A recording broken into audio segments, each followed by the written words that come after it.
ಸರಿ, ಈಗ ನಾನು ಅದನ್ನು ಬೆಂಬಲಿಸ್ತೀನಿ, ನನಗೇನು ಎರಡು ಮಾತಿಲ್ಲ. ಯಾಕೆಂದರೆ ಕನ್ನಡ ಮತ್ತು ಸಂಸ್ಕೃತಿ ಇಲಾಖೆ ಸಚಿವನಾಗಿ ನಾನು ಬೆಂಬಲಿಸ್ತೀನಿ. ಆದರೆ ಹೊಡೆದಾಕಿ ತೆಗೆಯೋದಕ್ಕಿಂತನೂ ಅದಕ್ಕೆ ಈಗಾಗಲೇ ಕಾನೂನನ್ನು ಮಾಡ್ತಾಯಿದ್ದೀವಿ.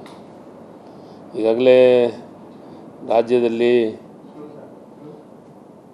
ಏನು ಡಾಕ್ಟರ್ ಮಹೇಶ್ ವರದಿಯನ್ನು ಈಗಾಗಲೇ ವಿಧಾನಸಭೆ ಮತ್ತು ವಿಧಾನ ಪರಿಷತ್ನೊಳಗೆ ಚರ್ಚೆ ಆಗಿ ಅದು ಈಗಾಗಲೇ ವಿಧಾನ ಪರಿಷತ್ತು ಮತ್ತು ವಿಧಾನಸಭೆ ಒಳಗೆ ಅಪ್ರೂವಲ್ ಆಗಿದೆ. ಅದಾದಮೇಲೆ ರೂಲ್ಸ್ ಫ್ರೇಮ್ ಮಾಡಬೇಕಾಗಿದೆ. ರೂಲ್ಸ್ ಫ್ರೇಮ್ ಮಾಡಲಿಕ್ಕೆ ನಾನು ಇಲಾಖೆ ಜವಾಬ್ದಾರಿ ವಹಿಸಿದ ಮೇಲೆ ಈಗಾಗಲೇ 3 ಸಭೆಗಳನ್ನು ಮಾಡಿದ್ದೀವಿ. 3 ಸಭೆ ಮಾಡಿದ್ದೀವಿ.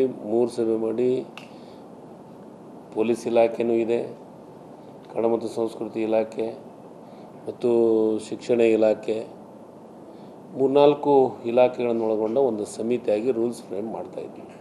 ಆ ರೂಲ್ಸ್ ಫ್ರೇಮ್ಗಳನ್ನು ಕಠಿಣವಾದಂಥ ನಿರ್ಧಾರಗಳನ್ನು ತೆಗೆದುಕೊಳ್ಳಲಿಕ್ಕೆ ಈಗಾಗಲೇ ನಾವು ತಯಾರಿಯನ್ನು ಮಾಡ್ತಾಯಿದ್ದೀವಿ. ನಾನು ನಾರಾಯಣಗೌಡರು ಕನ್ನಡ ಸಂಘಟನೆ ಮಾಡಿದ್ದಕ್ಕೆ ಬೆಂಬಲಿಸ್ತೀನಿ. ಆದರೆ ಮತ್ತೊಬ್ಬರಿಗೆ ತೊಂದರೆ ಕೊಡೋ ರೀತಿಯೊಳಗೆ ಆಗೋದನ್ನು ಬೇಡ. ಯಾಕಂದರೆ ನಾವು ಅನ್ಯ ಭಾಷೆದವ್ರನ್ನ ಗೌರವಿಸೋಣ, ಆದರೆ ಅವರಿಗೆ ಕನ್ನಡವನ್ನು ಕಲಿಸೋಣ, ಕನ್ನಡ ಕಲೀಲಿಕ್ಕೆ ಅವರಿಗೆ ಪ್ರೋತ್ಸಾಹ ಕೊಡೋಣ.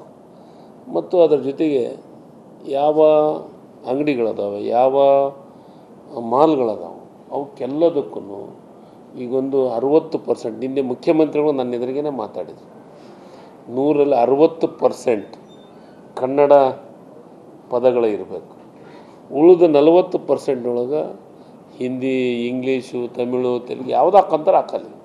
ಆದರೆ ಕಂಪಲ್ಸರಿ 60% ಒಂದು ಈ ಬೋರ್ಡಿನ ಎಷ್ಟು ಸೈಜ್ ಇರ್ತದೆ ಅದ್ರಾಗ 60% ಕನ್ನಡಕ್ಕಾಗೇ ಮೀಸಲಿಡೋ ರೀತಿಯೊಳಗೆ ಕಾನೂನನ್ನೇ